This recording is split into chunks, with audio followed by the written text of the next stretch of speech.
جب نبی صلی اللہ علیہ وآلہ وسلم کے مرض میں شدت ہو گئی تو آپ صلی اللہ علیہ وآلہ وسلم نے فرمایا کہ میرے پاس سامان کتابت لاؤ تاکہ تمہارے لیے ایک تحریر لکھ دوں تاکہ بعد میں تم گمراہ نہ ہو سکو۔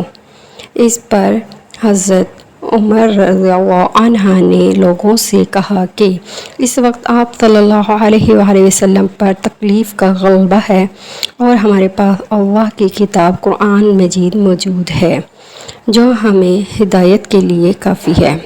اس پر لوگوں کی رائے مختلف ہو گئی اور شور و غل زیادہ ہونے لگا۔ آپ صلی اللہ علیہ وآلہ وسلم نے فرمایا میرے پاس سے اٹھ کھڑے ہو، میرے پاس جھگڑنا ٹھیک نہیں۔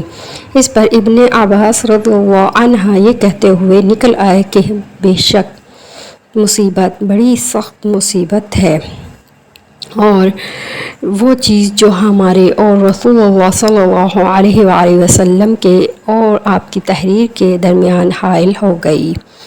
کتاب صحیح بخاری 114۔